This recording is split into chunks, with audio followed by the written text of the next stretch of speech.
Hello दोस्तों, नमस्कार। जैसा कि प्रतिदिन की तरह आज हम एक नई वीडियो लेकर के आए हैं। आज की वीडियो आपको कुछ नया सीख देने वाली है। दोस्तों, वीडियो तो इस प्रकार की है, अगर आप लोगों ने अगर दिल लगाकर, मन लगाकर अगर सुन ली तो आपको अपने अंदर जो जुनून और जो शक्ति और जो बुद्धि है उसका सब कुछ सारा सार पता लग जाएगा कि आप क्या हैं, क्या नहीं हैं, और आपको जीवन में क्या करना चाहिए, कैसी सोच रखनी चाहिए। कभी भी लालची व्यक्ति नहीं बनना चाहिए। लालच को बिल्कुल अपने पास मत आने दीजिए। आज इसी पर हम कहानी लेकर के आए हैं कि आपको लालच बिल्कुल नहीं करना है और अपनी यथाशक्ति को बनाए रखिए। और बस वीडियो को आप ध्यान से ज़रूर सुनिए, और अगर हमारी वीडियो अच्छी लगे तो वीडियो को लाइक भी कर देना। और आप लोगों से एक छोटी सी रिक्वेस्ट ये है कि हमारे चैनल को कृपया सब्सक्राइब कर दीजिए, और वीडियो अगर अच्छी लगे तो आगे शेयर भी कर दीजिए। अब हम वीडियो को शुरू करते हैं। वीडियो है एक गरीब व्यक्ति की। बहुत ही गरीब व्यक्ति था। उस गरीब व्यक्ति की माँ बेचारी जो थी वो अंधी थी,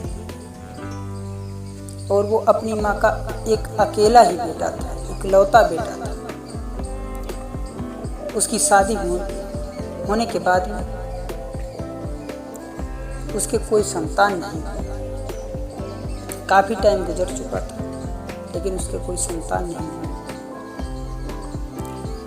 बेचारा जैसे तैसे अपना जीवन व्यतीत करता रहा। उसने चोरी का भी प्रयत्न किया। धीरे धीरे चोरी करके अपना गुजारा चलाता था। मंदिरों पर जो चंदा चढ़ाया जाता था वो उस चंदे को चुरा करके अपना जीवन यापन करता था। दोस्तों, जब वो मंदिर जाता था तो उसे ये डर नहीं था कि भगवान क्या करेगा। बस वो सिर्फ अपने पेट पालने के लिए भगवान के मंदिर से भी चंदा चोरी करके लाता था, और अपने बच्चे, अपनी पत्नी और अपनी माँ का पेट पालता था। काफ़ी समय बीतने के बाद भगवान भोलेनाथ के मंदिर में वो चंदा चुराने के लिए गया, और प्रतिदिन जाता था वो मंदिर में। जब वो प्रतिदिन जाता था मंदिर में चंदा चुराने के लिए, एक दिन भगवान भोलेनाथ ने उसके सामने प्रकट हो लिए और बोले, बेटा तुझे क्या मांगना है? आज मैं तेरे सामने प्रकट हूँ और मैं तुझसे प्रसन्न भी हूँ। तभी वो घबराते हुए बोला, महाराज आप मुझसे कैसे प्रसन्न हैं? मैं तो चोरी करता हूँ। बोले, हम तेरी इस चोरी करने से ही प्रसन्न हूँ। तो चोरी करता है, शराब पीने के लिए तो नहीं करता है, गांजा भांग दारू के लिए नहीं करता है, तो अपने पेट पालने के लिए चोरी भी करता है। अगर तेरे को काम नहीं मिलता है तभी तो चोरी करने आता है, काम मिल जाता है तो चोरी नहीं करता है। इसीलिए मैं आज तुझसे बहुत प्रसन्न हूँ, और मैं यही कहना चाहता हूँ कि तुझे जो भी मांगना है वो मांग ले। सिर्फ मैं तुझे वचन देता हूँ, सिर्फ लेकिन एक ही वचन मांगना है, दूसरा नहीं। तभी वो लड़का सोचता है, कहता है कि क्या मांगूं, क्या मांगूं, क्या न मांगूं। उसके दिमाग में आता है कि धन मांग लूँ, मेरे पास धन की कमी है तो धन ही मांग लूँ। लेकिन फिर उसके दिमाग में झटका लगता है और वो कहता है कि हे नाथ, मुझे 1 घंटे का टाइम दे दीजिए, मैं 1 घंटे के बाद मांगूंगा। भगवान भोलेनाथ कहने लगे, ठीक है 1 घंटे बाद मांग लेना।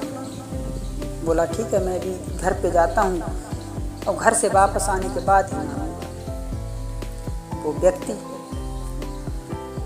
वापस अपने घर पे आता है और अपनी माता से कहता है, हे माँ, आज मेरे सामने भगवान भोलेनाथ प्रकट हुए हैं और वो कहते हैं कि तुझे जो मांगना है वो मांग ले। माँ कहती है कि बेटा, भगवान कहाँ प्रसन्न होने वाले हैं हमसे और तुमसे, तुम तो चोरी करते हो। बोले, नहीं माँ, सत्य है।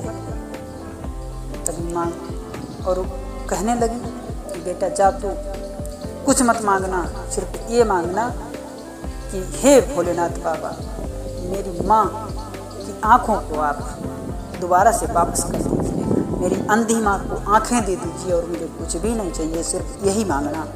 तभी वो व्यक्ति कहता है, माँ तुमने तो ये बिल्कुल क्या कैसी बात कर दी, अरे कुछ मांगना तो, अब तो अंधी हैं, काफ़ी सालें गुजर चुकी हैं, अब आप 2-4 साल की मेहमान हैं तो आँखों की अब क्या ज़रूरत है, मैं तो तुम्हें खिला ही रहा हूँ। बोली नहीं बेटा, आपको यही वचन मांगना और कुछ भी नहीं मांगना है। बोला ठीक है माँ, कोई बात नहीं। जाकर के अपनी पत्नी से कहता है कि ये तुम बताइए कि मैं क्या मांगू। आज मेरे सामने भोलेनाथ ने प्रकट होकर कहा है, मैं तुम्हें वचन देना चाहता हूँ, सिर्फ एक ही वचन मांगना है, तो बताइए हम क्या मांगें। पत्नी बोली ठीक है, तुम्हें कुछ नहीं मांगना।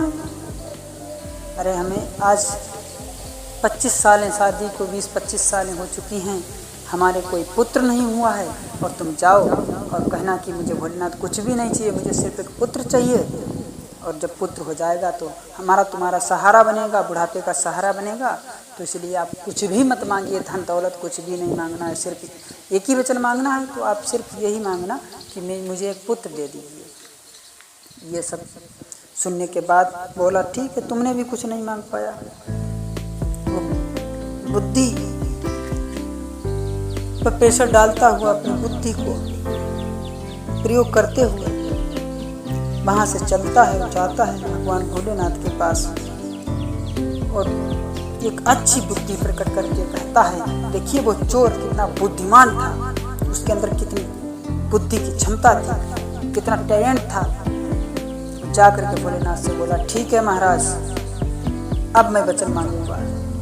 भोलेनाथ कहने लगे ठीक है, वचन तुम मांगोगे, लेकिन मुझे लग रहा है कि तुम एक वचन नहीं, तुम 2 वचन मांगने वाले हो, मुझे पता लग चुका है कि तुम क्या मांगने वाले हो। बोला नहीं महाराज, मैं एक ही वचन मांगूंगा।